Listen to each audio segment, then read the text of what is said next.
Cookup. Hey, you, right there.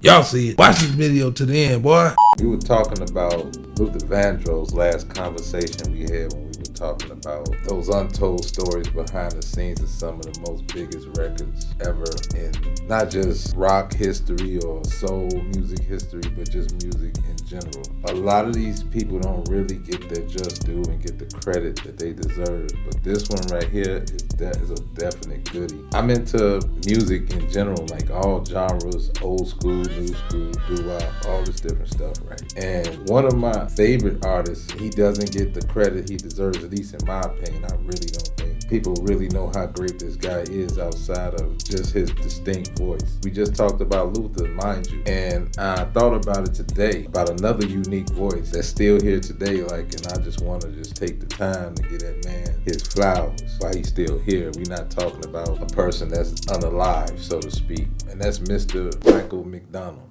Now, I know some of the kids don't know who Michael McDonald is, but we all know who Michael McDonald is, and we know the stories if you are a fan. But I just want to reiterate it in my own words. Just bear with me. When I was a kid, like I said, I was born in the 80s, 83 to be exact. His very first solo hit, real hit on his own, was I Keep Forgetting, which came out in 1982. Now, when they think of the song I Keep Forgetting, they think of Warren G's Regulate, you know what I mean? And like I said, for everybody that know that song, that is a very familiar song, so you instantly put him right there. That's how you identify with him. Or you might remember him from this group, the 70s group, the Doobie Brothers. One thing's for sure, that regardless of how you know this man, you know that voice. Now, I'm going to talk from a technical standpoint. On this channel, every now and then, if you've been watching the 3 Feet No Pressure series so far, by default, I'm a writer, a songwriter, a writer, period. I write scripts, I write everything. I wrote poetry, all-around writer. Never been a singer, but I know how to write R&B. I know how to write different things. So I never claimed to be no singer, nothing like that, but I wish I could. But I've penned a lot of different things behind the scenes, so to speak. This is one guy, I'm not saying he started his trade as a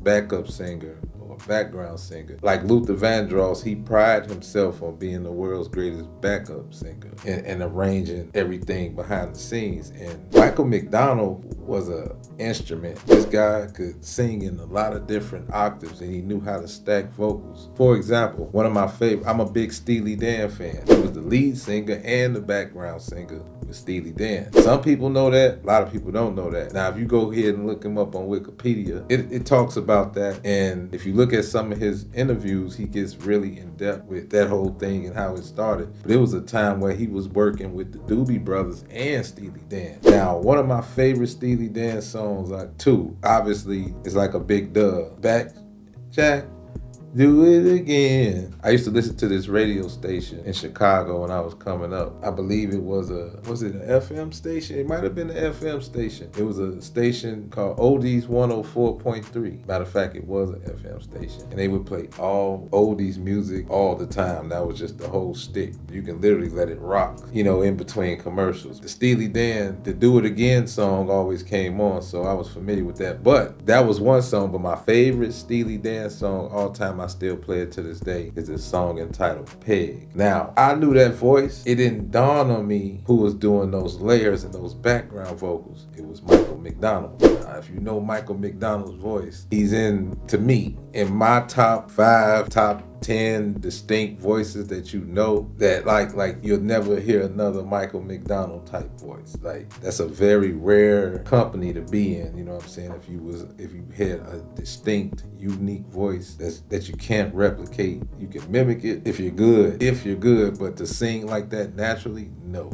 You won't see that for probably another 1,000 years. Staying back on topic, he did a stint on and off with the Steely Dan band, with the Doobies, of course, and then after that, y'all know how the story went if you old enough to know. And he broke off solo, getting back to that I Keep Forgetting joint. But he worked with a lot of people behind the scenes too, wrote records, wrote a lot of hits for those groups, for other people, and all these different things like that. And when you look at his credits, and Wikipedia doesn't even do it no justice. You're talking about an instrument. Like, this guy knew how to lay vocals precisely. And I would have loved to seen him in his heyday. Right now, he's just, he can play can play instruments. He can play the piano. Obviously, we know him from the vocals. Now, in '86, you know, this is when Patti LaBelle was on that run where she was like reinventing herself. Like a lot of the old school artists from before my time, for sure, like from the 50s, 60s, and 70s. If you were superior, Patti LaBelle is one of them unique. You won't hear another Patti LaBelle. But that's what I mean. Like these two collabed on a song called On My Own. I don't know if it's a TikTok song or what, but it probably would be. That's another more popular song. Again, I'm an 80s baby. So this is Patti LaBelle going into the rock type of thing, not even turning it to Patti LaBelle just yet. We might even do something on Miss Patti. What hasn't been said about Patti LaBelle anyway? She did this song, and I remember this video used to play on this channel. I used to watch a lot of BET when I was a kid,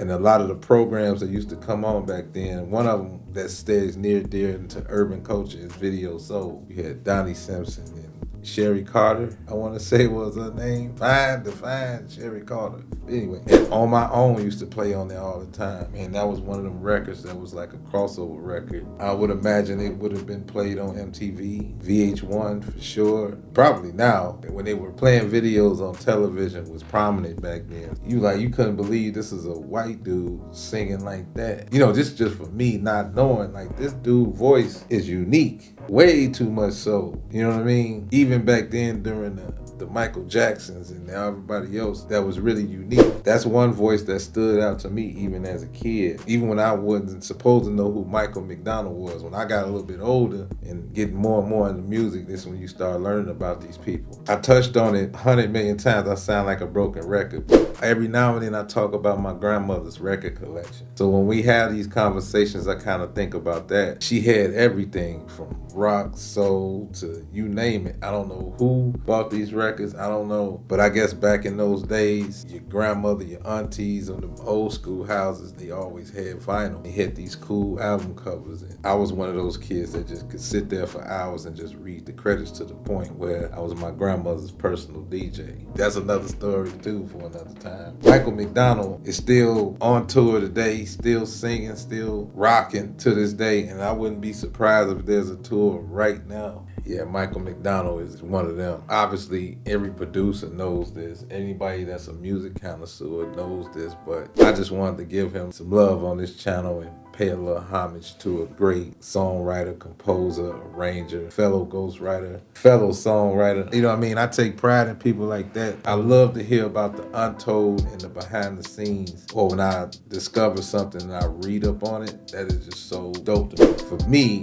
that's the beauty of it, like having a channel like this where you can express yourself in this way and just talk music. Just freely, like you never know who's gonna watch. You don't even care who watches and who don't. For those that do watch this channel, I appreciate everything, every click, every like, every share, subscribe. I would like for you to do it more. If you want to hear more of this type of content, make sure you like, subscribe, and hit that notification button. Now, this particular video was just off the cuff because I didn't really want to just go ahead and break down where he's from, and which, by the way, Michael McDonald is from St. Louis, Missouri. That's right next door to Chicago, a fellow Midwester. That right there it's a lot of soul coming out that St. Louis area, that Ohio area, definitely Chicago, the Minnesota area. Like all these sounds was like so different. Who would have thought? Anyway, make sure you like, subscribe, and hit that notification button. Greatly appreciate it. Keep God first. Stay sucker free, and by all means, get to the money. Peace and love. Stay healthy. I'm out this joint.